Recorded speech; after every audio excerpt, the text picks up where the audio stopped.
മക്കളൊക്കെ ഒരുമിച്ച് കൂടുന്ന അത്തരത്തിലുള്ള സദസ്സുകളിൽ എല്ലായ്പ്പോഴും പങ്കുവെക്കാൻ തോന്നുന്ന ഒരു സംഭവം മാത്രം ഞങ്ങളുടെ മുമ്പിൽ അവതരിപ്പിക്കാം.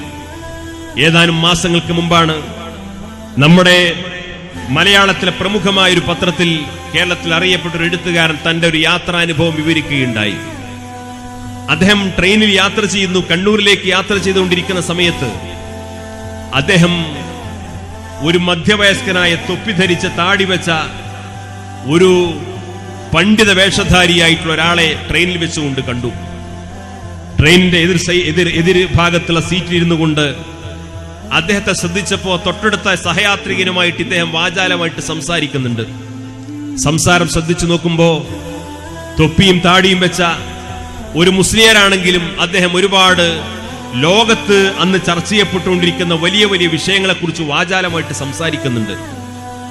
അപ്പൊ ഈ എഴുത്തുകാരന് തോന്നി ഇദ്ദേഹം അത്യാവശ്യം വായിക്കുന്നയാളാണ്, ലോകം മനസ്സിലാക്കിയ ആളാണ്, ലോകത്തുനിന്ന് ചർച്ച ചെയ്യപ്പെടുന്ന പുതിയ പുതിയ വിഷയങ്ങളെക്കുറിച്ചൊക്കെ നല്ല അവഗാഹമുള്ള ആളാണ്. അതുകൊണ്ട് ഇദ്ദേഹത്തെ ഒന്ന് പരിചയപ്പെടണമെന്ന് ആ ഊഴം കാത്തിരുന്നപ്പോ തൊട്ടടുത്ത യാത്രക്കാരൻ അടുത്ത സ്റ്റേഷനിൽ ഇറങ്ങിയപ്പോൾ ഇദ്ദേഹം അടുത്ത് ചെന്നിരുന്നു. സംസാരിച്ചു, പരിചയപ്പെട്ടു, വർത്തമാനങ്ങളൊക്കെ പറഞ്ഞ്. അദ്ദേഹം പാലക്കാട് ജില്ലയിലെ ഒരു മദ്രസയിലെ മുഅല്ലിമാണ്. അദ്ദേഹത്തിന്റെ വീട് കണ്ണൂർ ജില്ലയിലാണ്. അപ്പൊ നാട്ടിലേക്ക് യാത്ര ചെയ്തുകൊണ്ടിരിക്കുന്ന ആ വഴിമധ്യയാണ് ഈ യാത്ര ഇവർ പരിചയപ്പെടുന്നത്. അങ്ങനെ ഇവർ ഒരുപാട് കാര്യങ്ങൾ സംസാരിക്കുന്നു. രണ്ടുപേർക്കും പരസ്പരം ഇഷ്ടപ്പെടുന്ന വിഷയങ്ങളെക്കുറിച്ച് അവർ ഒരുപാട് സംസാരിക്കുന്നു. അവരവിടുത്തെ സുഹൃത്തുക്കളായി കണ്ണൂരിൽ ട്രെയിൻ ഇറങ്ങാൻ സമയത്ത് പരസ്പരം പേരും നാടുമൊക്കെ ചോദിച്ച് പരിചയപ്പെട്ടു. പിരിയാൻ സമയത്ത് മദ്രസ മുഅല്ലിമ് വീട്ടുകാര്യങ്ങളെ കുറിച്ചൊക്കെ പരിചയപ്പെടുത്തിയപ്പോൾ അദ്ദേഹം പറഞ്ഞു, എന്റെ 2 മക്കൾ ഡോക്ടർമാരാണ്. അവർ കോഴിക്കോട്ട് ഇന്നാലിന്ന ആശുപത്രികളിൽ ജോലി ചെയ്യുന്നുണ്ട്. അവർ കല്യാണം കഴിച്ചതും ഡോക്ടർമാരെ തന്നെയാണ്. വളരെ സന്തോഷപൂർവ്വമുള്ള ജീവിതമാണ് എന്റെ 2 മക്കൾ. ഒരാണും പെണ്ണും. അവരെ ഞാൻ പഠിപ്പിച്ച് വളർത്തി വലുതാക്കി ഡോക്ടർമാരാക്കി. അവരുടെ വിവാഹപ്രായമെത്തിയപ്പോ അവരെ കൊണ്ട് ഞാൻ 2 ഡോക്ടർമാരെ തന്നെ കല്യാണം കഴിപ്പിച്ചു. അവരിന്ന് കോഴിക്കോട് ഇന്നാലിന്ന ആശുപത്രിയിൽ ജോലി ചെയ്യുന്നുണ്ട്. കോഴിക്കോട് ടൗണിൽ ഒരു ഫ്ലാറ്റ് വിലക്കെടുത്തിട്ട് അവിടെയാണ് താമസം. ഞാൻ പാലക്കാട് ജില്ലയിലെ ഇന്നാലിന്ന മദ്രസയിൽ അധ്യാപകനായിട്ട് സേവനം ചെയ്യുന്നു എന്ന് പറഞ്ഞു. അപ്പൊ ഇദ്ദേഹത്തിന് വീണ്ടും അത്ഭുതം തോന്നി. കാരണം ഒരു മദ്രസയിൽ അധ്യാപകനായ മധ്യവയസ്കനായ ആ മനുഷ്യൻ ഒരു മദ്രസാധ്യാപനത്തിന്റെ ആ പരിമിതമായ വരുമാനത്തിനകത്ത് നിന്നുകൊണ്ട് മക്കളെ ഇത്രയും പഠിപ്പിച്ചു വളർത്തി വലുതാക്കി ഡോക്ടർമാരാക്കി അവരുടെ നിലവാരമനുസരിച്ച് തന്നെ വിവാഹബന്ധവും നടത്തി. അങ്ങനെ മാതൃകായോഗ്യനായ ഒരു മദ്രസാധ്യാപകൻ എന്ന രീതിയിൽ ഇദ്ദേഹം പരിചയപ്പെട്ട് അവർ യാത്ര പിരിഞ്ഞ് കുറച്ച് സമയം കഴിഞ്ഞപ്പോഴാണ് ഈ എഴുത്തുകാരനായ സുഹൃത്തിനൊരു സംശയം. ഇദ്ദേഹം പറഞ്ഞതെല്ലാം ശരിയാണ്, മക്കൾ ഡോക്ടർമാരാണ്, മരുമക്കളും ഡോക്ടർമാരാണ്, പക്ഷെ ഇദ്ദേഹം എപ്പോഴും മദ്രസ മുഅല്ലിമുമാണ്. ഇത് രണ്ടും കൂടി ഒത്തുവരുന്നില്ലല്ലോ. അപ്പൊ 4 ഡോക്ടർമാരുടെ വരുമാനം ഒരു വീട്ടിലുണ്ടാകുമ്പോൾ ലക്ഷക്കണക്കിന് രൂപയാണ് വരുമാനം. ആ ലക്ഷക്കണക്കിന് രൂപ വരുമാനമുള്ള ഇത്രയും കഷ്ടപ്പെട്ട് പഠിപ്പിച്ച് അധ്വാനിച്ച ആ പിതാവ് ഇപ്പോഴും മദ്രസയിൽ അധ്യാപകനായിട്ട് ജോലി ചെയ്യുന്നു എന്ന് പറഞ്ഞാൽ ഇത് രണ്ടും കൂടി ഒത്തുവരുന്നില്ലല്ലോ എന്ന വല്ലാത്തൊരു ആശങ്കയാണ് ഇദ്ദേഹത്തിന്. പക്ഷെ അത് നേരിട്ട് വിളിച്ചു ചോദിക്കാൻ ഒരു മനപ്രയാസം.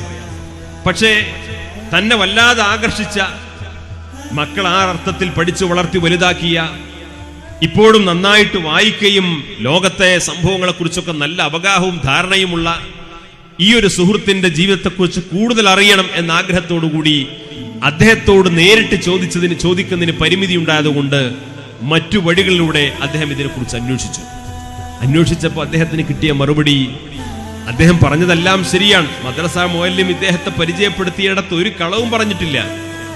വളരെ സത്യസന്ധമായിട്ടാണ് പറഞ്ഞിട്ടുള്ളത്. അദ്ദേഹം മദ്രസയിൽ അധ്യാപകനാണ്, മക്കളെ കുറിച്ച് പറഞ്ഞതെല്ലാം ശരിയാണ്. അപ്പൊ വേറെന്തെങ്കിലും അദ്ദേഹം പറഞ്ഞോ എന്ന് ചോദിച്ചപ്പോ ഇത്രയും കാര്യങ്ങളാണ് പറഞ്ഞത് എന്ന് പറഞ്ഞപ്പോ സുഹൃത്ത് പരിചയപ്പെടുത്തി കൊടുത്തു. ഇദ്ദേഹം പറഞ്ഞതെല്ലാം സത്യമാണ്, പക്ഷേ മക്കളെ കുറിച്ച് അഭിമാനത്തോടുകൂടി നിങ്ങളെ മുമ്പിൽ വളരെ സന്തോഷപൂർവ്വം അവതരിപ്പിക്കപ്പെടുന്നതിനിടയിൽ വളരെ തന്ത്രപരമായി വളരെ വിദഗ്ധമായി ഒരു കാര്യം ആ മദ്രസാധ്യാപകൻ മറച്ചു വെച്ചിട്ടുണ്ട്. വളരെ വിദഗ്ധമായി മറച്ചു വെച്ചിട്ടാണ് അദ്ദേഹം സംസാരിച്ചത്. അപ്പൊ അതെന്താണെന്ന് കൂടുതൽ അന്വേഷിച്ചപ്പോ വളരെ കഷ്ടപ്പെട്ട് പ്രയാസപ്പെട്ട് കടം വാങ്ങിയും പല ആളുകളുടെ സഹായം കൊണ്ടും വിവിധ സ്കോളർഷിപ്പും മറ്റുമൊക്കെ എടുത്തുകൊണ്ടാണ് കഷ്ടപ്പെട്ടിട്ടാണ് ഇദ്ദേഹം ഈ മക്കളെ പഠിപ്പിച്ചത്. വളരെ ചെറിയ പ്രായത്തിലെ ഈ മദ്രസാധ്യാപകനെ സംബന്ധിച്ചിടത്തോളം അദ്ദേഹത്തിന്റെ വലിയൊരു സ്വപ്നമാണ് എന്റെ മക്കളെ ഡോക്ടർമാരാക്കണം, എന്റെ മക്കളെ രണ്ടുപേരെയും ഡോക്ടർമാരാക്കണം. അതിന് എന്ത് ത്യാഗവും ചെയ്യാൻ അദ്ദേഹം തയ്യാറാണ്. വളരെ കഷ്ടപ്പെട്ട് പല സമയങ്ങളിൽ പല മദ്രസകളിൽ ജോലി ചെയ്തും അദ്ദേഹത്തിന്റെ ആഗ്രഹവും അദ്ദേഹത്തിന്റെ വലിയ വിശാലമായ സൗഹൃദ ബന്ധമൊക്കെ ഉപയോഗപ്പെടുത്തി പല രീതിയിലും പണം സംഘടിപ്പിച്ചാണ് മക്കളെ പഠിപ്പിച്ചത്. മക്കൾ രണ്ടുപേരും MBBS പഠിച്ചുകൊണ്ടിരിക്കുന്ന സമയത്താണ് ജീവിതത്തിൽ ഒരു പരീക്ഷണം എന്ന രീതിയിൽ ഇദ്ദേഹത്തിന്റെ ഭാര്യയ്ക്ക് ക്യാൻസർ രോഗം പിടിപെട്ടു. ഭാര്യയ്ക്ക് ക്യാൻസർ രോഗം പിടിപെട്ടപ്പോ അത് ജീവിതത്തിൽ വല്ലാത്തൊരു പരീക്ഷണമായി. കുടുംബക്കാരും സുഹൃത്തുക്കളൊക്കെ പറഞ്ഞു, മക്കളേതായാലും പഠിച്ച് ഈ ഒരു അവസ്ഥയിലെത്തിയല്ലോ, ഇനിയും നിങ്ങൾ വീണ്ടും കടം വാങ്ങിയിട്ടും സാമ്പത്തികമായിട്ട് ബുദ്ധിമുട്ടിയിട്ടൊരു സാഹസത്തിന് മുതിരരുത്. അവരെ ഇപ്പോൾ പഠിച്ചെത്തിയത് വരെ നിർത്തിയിട്ട് അവരെവിടെയെങ്കിലും ജോലിക്ക് പോകട്ടെ, എവിടെയെങ്കിലും ജോലിക്ക് പോകട്ടെ. ഉള്ള വിദ്യാഭ്യാസം കൊണ്ട് ജോലി എടുത്തിട്ട് അതിന്റെ വരുമാനം കൊണ്ട് അവർ കുടുംബം പോറ്റട്ടെ, അവര് ഉമ്മയെ ചികിത്സ നടത്തട്ടെ. എന്തിനാണ് ഇങ്ങനെ ഒരു സാഹസത്തിന് മുതിരുന്നത് എന്ന് പറഞ്ഞപ്പോ ഇദ്ദേഹത്തിന് അത് ഒരിക്കലും സഹിക്കാൻ കഴിയുന്നില്ല. കാരണം ഞാൻ എൻ്റെ മക്കളെ ഡോക്ടറായി കാണാൻ വല്ലാതെ ആഗ്രഹിച്ച ഒരാളാണ്. അതുകൊണ്ട് എൻ്റെ ഭാര്യയുടെ ക്യാൻസർ രോഗ ചികിത്സക്ക് ആവശ്യമായ കാര്യങ്ങളെല്ലാം ഞാൻ ചെയ്തു കൊള്ളാം, മക്കൾ അവിടെ പഠിക്കട്ടെ എന്ന തീരുമാനം ഇദ്ദേഹം എടുത്തു. മക്കളെ ഉമ്മയുടെ രോഗപരിചരണത്തിനു വേണ്ടി ക്ലാസ് ലീവാക്കാൻ പോലും പിതാവ് സമ്മതിച്ചില്ല. ഇദ്ദേഹം വളരെയധികം കഷ്ടപ്പെട്ട് പ്രയാസപ്പെട്ട് 6 മാസം 7 മാസക്കാലം തിരുവനന്തപുരം RCC കേന്ദ്രീകരിച്ചുകൊണ്ട് ഭാര്യയുടെ ചികിത്സ നടത്തി. 7 മാസം പിന്നിട്ടപ്പോ ഭാര്യ മരണപ്പെട്ടു. ഭാര്യ മരണപ്പെട്ടപ്പോ വീണ്ടും അതൊരു വലിയ പരീക്ഷണമാണ്. സ്വന്തം ഭാര്യ മരണപ്പെടുന്നു, ക്യാൻസർ രോഗം ബാധിച്ച്. മക്കൾ ഇങ്ങനെ പഠിച്ചുകൊണ്ടിരിക്കുന്നു. അങ്ങനെ വീണ്ടും ജീവിതത്തിൽ ഇങ്ങനെ പുതിയ പുതിയ പരീക്ഷണങ്ങൾ വന്നപ്പോ അദ്ദേഹത്തിന്റെ കുടുംബക്കാരും സുഹൃത്തുക്കളൊക്കെ പറഞ്ഞു, എന്തായാലും ഭാര്യ മരണപ്പെട്ടു, നിങ്ങൾക്കൊരു കുടുംബജീവിതമാണല്ലോ. രണ്ടാമതൊരു വിവാഹം കഴിക്കാൻ വേണ്ടി ശ്രമിച്ചപ്പോ അതിനുവേണ്ടി പറഞ്ഞപ്പോ അദ്ദേഹം പറഞ്ഞു, ഞാൻ ഇപ്പൊ വിവാഹം കഴിക്കുന്നതിനെ കുറിച്ചൊന്നും ആലോചിക്കുന്നില്ല. ഭാര്യ ഏതായാലും മരണപ്പെട്ടു. പക്ഷേ ഈ മക്കളുടെ കാര്യത്തിൽ വർഷങ്ങൾക്ക് മുമ്പ് ഞാൻ എൻ്റെ മനസ്സിൽ നിയത്ത് വെച്ചൊരു കാര്യമുണ്ട്, അവർ ഡോക്ടർമാരാവണം. അപ്പൊ അതാണ് എൻ്റെ അടുത്ത ജോലി, എന്റെ ലക്ഷ്യം അവിടെയാണ് എന്ന രീതിയിൽ അതിന്റെ പിറകെ തന്നെ ഇദ്ദേഹം സഞ്ചരിച്ചു. കടബാധ്യതകൾ തീർക്കാൻ വേണ്ടി ഓരോ വഴികൾ അന്വേഷിച്ചപ്പോൾ അദ്ദേഹത്തിന്റെ ബുദ്ധിയിൽ ഉദിച്ചൊരു സംഗതി, മക്കൾ ഹോസ്റ്റലിൽ പഠിക്കുകയാണ്, അവിടെയാണ് അവർ താമസിക്കുന്നത്. ഞാൻ മദ്രസ മുഅല്ലിമാണ്, എനിക്ക് ഏതെങ്കിലും പള്ളിയുടെ മൂലയിൽ കിടന്നുറങ്ങിയാൽ മതി, തൽക്കാലം വീടും പറമ്പും വിൽക്കാം. അദ്ദേഹത്തിന്റെ ബാക്കിയുള്ള വീടും പറമ്പും വിറ്റു. ആ പണം കൊണ്ട് മക്കളുടെ പഠനം, കടബാധ്യതകൾ ഇതൊക്കെ ഒരു പരിധിവരെ പൂർത്തിയാക്കിയിട്ട് മക്കളുടെ പഠനം പൂർത്തിയാക്കി 5 വർഷം MBBS പൂർത്തിയാക്കി ഹൗസ് സർജൻസി തുടങ്ങി. മക്കൾക്ക് അത്യാവശ്യം ചില്ലറ ശമ്പളമൊക്കെ വരുമാനമൊക്കെ ആയി തുടങ്ങി. അങ്ങനെ വരുമാനമൊക്കെ ആയി തുടങ്ങിയപ്പോൾ കടങ്ങളൊക്കെ ഏകദേശം വീട്ടിൽ തുടങ്ങി. ഇനി ഇദ്ദേഹം രണ്ടാമത് ചിന്തിച്ചത്, ഞാൻ ഇത്ര കഷ്ടപ്പെടുന്ന ഒരാളാണെങ്കിലും ഉമ്മ മരണപ്പെട്ട കുട്ടികളാണെങ്കിലും ആ കുട്ടികളെ സംബന്ധിച്ചിടത്തോളം അവർ പഠിച്ച വിദ്യാഭ്യാസം അനുസരിച്ച് അവർക്ക് സമൂഹത്തിലുള്ള സ്റ്റാറ്റസ് അനുസരിച്ച് ആ രീതിയിൽ ജീവിക്കാൻ ആവശ്യമായിട്ടുള്ള ഒരു നല്ല നിലവാരത്തോടു കൂടിയുള്ള വിവാഹബന്ധം അവർക്കുണ്ടാക്കണം. ഇദ്ദേഹം തന്നെ വിവാഹാലോചനകൾ നടത്തി, അവർക്ക് ആവശ്യമായ വിവാഹം ബന്ധമുണ്ടാക്കി. അങ്ങനെ 2 ഡോക്ടർമാരെ കൊണ്ട് കല്യാണം നിശ്ചയിച്ചു. കണ്ണൂർ ജില്ലയിലെ പ്രമുഖമായിട്ടുള്ള ഒരു ഓഡിറ്റോറിയത്തിൽ വെച്ചുകൊണ്ട് ഇദ്ദേഹത്തിന്റെ കുടുംബക്കാരും കൂട്ടുകാരുടെ സുഹൃത്തുക്കളും നാട്ടുകാരൊക്കെ കൂടിയിട്ട് വളരെ നല്ല രീതിയിലുള്ള ഒരു വിവാഹം തന്നെ നടത്തിയിട്ട് അവർ വളരെ സന്തോഷപൂർവ്വം ജീവിക്കുകയാണ്.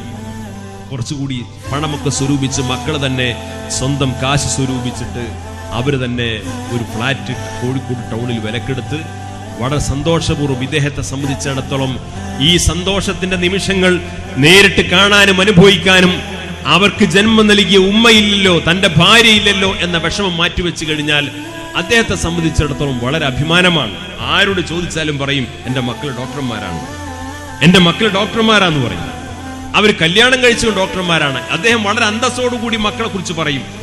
മക്കളെക്കുറിച്ചും കുടുംബങ്ങളെക്കുറിച്ചും ചോദിക്കുമ്പോഴേക്ക് വളരെ വാചാലമായിട്ട് സംസാരിക്കും. കാരണം അഭിമാനത്തോടുകൂടി അദ്ദേഹം എല്ലാ കൂട്ടുകാരോടും സുഹൃത്തുക്കളോടും ആദ്യം അത് പറയും, എൻ്റെ മക്കൾ 2 പേരും ഡോക്ടർമാരാണ്, അവർ കല്യാണം കഴിച്ചതും ഡോക്ടർമാരാണ്, അവർ ഇന്ന ആശുപത്രിയിൽ ജോലി ചെയ്യുകയാണ്, ഇന്ന ഫ്ലാറ്റിൽ താമസിക്കുകയാണ്. ഒരു പിതാവ് തന്റെ ജീവിതത്തിൽ നേടിയെടുത്ത വലിയൊരു നേട്ടത്തെ പോലെ അദ്ദേഹം ഇങ്ങനെ സംസാരിച്ചുകൊണ്ടേയിരിക്കും.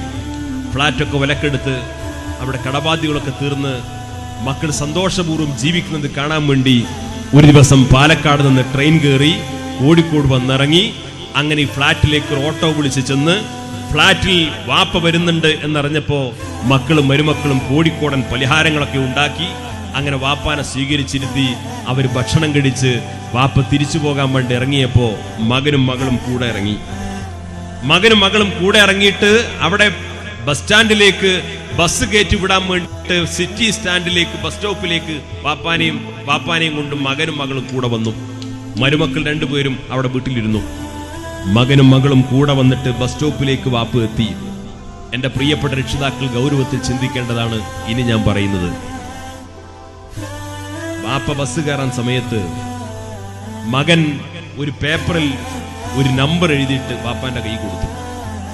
വാപ്പാനോട് പറഞ്ഞു, ഇതെന്റെ പുതിയ ടെലിഫോൺ നമ്പറാണ്, ഇതാണ് എന്റെ പുതിയ മൊബൈൽ നമ്പർ. ഞായറാഴ്ച മാത്രമേ ഈ ഫോണിൽ നിങ്ങൾ വിളിക്കാൻ പാടുള്ളൂ. കാരണം അല്ലാത്ത ദിവസങ്ങളൊക്കെ ഞാൻ ഹോസ്പിറ്റലിലാവും, രോഗികൾക്കിടയിലായിരിക്കും, വാർഡിലായിരിക്കും, തിരക്കിലായിരിക്കും. അപ്പൊ വിളിച്ചാൽ പ്രയാസമാണ്. ഞായറാഴ്ച മാത്രമാണ് നിങ്ങൾ ഈ നമ്പറിൽ വിളിക്കേണ്ടത്. എല്ലാ ഞായറാഴ്ചയും വിളിച്ചാൽ എന്നെ കിട്ടും. നിങ്ങൾക്ക് കാശിന്റെ എന്തെങ്കിലും ആവശ്യമുണ്ടെങ്കിൽ ഈ നമ്പറിൽ വിളിച്ചാൽ മതി, ഞാൻ നിങ്ങളുടെ അക്കൗണ്ടിലേക്ക് കാശ് ട്രാൻസ്ഫർ ചെയ്ത് തരാം. മകൻ പാപ്പാനോട് പറയാം, നിങ്ങൾക്ക് കാശിന് ആവശ്യമുണ്ടെങ്കിൽ ഈ നമ്പറിൽ വിളിച്ചാൽ മതി, ഞാൻ നിങ്ങളുടെ അക്കൗണ്ടിലേക്ക് ട്രാൻസ്ഫർ ചെയ്ത് വരാം. ഒരു കാര്യം കൂടി പറഞ്ഞു, ഇനി മേൽ നിങ്ങൾ ഈ ഫ്ലാറ്റിലേക്ക് വരാൻ പാടില്ല. ഇനി മേൽ നിങ്ങൾ ഈ ഫ്ലാറ്റിലേക്ക് വരാൻ പാടില്ല. ഞാൻ ആകെ ഞായറാഴ്ച ഇവിടെ ഉണ്ടാവുള്ളൂ. ഞായറാഴ്ച എൻ്റെ പല ഫ്രണ്ട്സുമാരും സുഹൃത്തുക്കളും അടുപ്പക്കാരൊക്കെ വരുന്ന ദിവസമാണ്. അന്നിങ്ങനെ വാപ്പാന്നും പറഞ്ഞിട്ട് തൊപ്പിയും താടിയും വെച്ചിട്ട് ഇവിടെ കയറി വരുന്നത് അവന് മനപ്രയാസമാണ്. അതുകൊണ്ട് മേലിൽ ഇനി ഇങ്ങോട്ട് വരാൻ പാടില്ല. നിങ്ങൾക്ക് കാശിന്റെ ആവശ്യമാണെങ്കിൽ ഈ നമ്പർ വിളിച്ചു പറഞ്ഞാൽ മതി. അത് ഞായറാഴ്ച മാത്രമേ വിളിക്കാൻ പാടുള്ളൂ. ഈ നമ്പർ വിളിച്ചാൽ നിങ്ങൾക്ക് ആവശ്യമുള്ള കാശ് ഞാൻ ബാങ്കിലേക്ക് അയച്ചു തരാം. ഇത് ഞാൻ ഏതെങ്കിലും കഥയോ കെട്ടുകഥയോ നോവലിന്റെ ഭാഗമെടുത്ത് ഉദ്ധരിച്ചതല്ല. ആ 4 ഡോക്ടർമാരും ഇന്നും കോഴിക്കോട്ട് ഈ അറിയപ്പെടുന്ന ആശുപത്രികൾ ജോലി ചെയ്യുന്നുണ്ട്, അവിടുത്തെ ഫ്ലാറ്റിൽ താമസിക്കുന്നുണ്ട്. ഈ മദ്രസ മുതലും ജീവിച്ചിരിപ്പുണ്ട്. ഞാൻ ആരെ ആക്ഷേപിക്കാൻ വേണ്ടി പറയുന്നതല്ല. എന്റെ പ്രിയപ്പെട്ട രക്ഷിതാക്കൾ ഗൗരവത്തോടുകൂടി ചിന്തിക്കേണ്ട കാര്യമാണ്. നാളെ എന്റെയും നിങ്ങളുടെയും മക്കൾ നമ്മോട് ഇങ്ങനെ പറയില്ല എന്ന് ഉറപ്പിച്ചു വിശ്വസിക്കാൻ മാത്രം എന്ത് മതവിജ്ഞാനമാണ് നാം നമ്മുടെ മക്കൾക്ക് നൽകിയിട്ടുള്ളത് എന്നാണ് നമ്മൾ പരിശോധിക്കേണ്ടത്. ഇത് പറയാനാണ് ഞാൻ ഇത്രയും പറഞ്ഞത്. ഇങ്ങനൊരു വാക്ക് എന്റെ മകൻ, എന്റെ മകൾ എന്നോട് പറയില്ല. എന്റെ മുഖത്ത് നോക്കിയിട്ട് എന്റെ മകനോ മകൾക്കോ അങ്ങനെ പറയാൻ കഴിയില്ല. കാരണം എന്താണ്? മാതാപിതാക്കൾ ആരാണെന്ന് ഞാൻ എന്റെ മക്കളെ പഠിപ്പിച്ചു കൊടുത്തിട്ടുണ്ട് എന്ന് ഉറപ്പിച്ചു പറയാൻ മാത്രം നമ്മൾ എന്ത് മതബോധമാണ്, എന്ത് മതവിശ്വാസമാണ്, എന്ത് മതവിജ്ഞാനമാണ് നാം നമ്മുടെ മക്കൾക്ക് നൽകിയിട്ടുള്ളത്?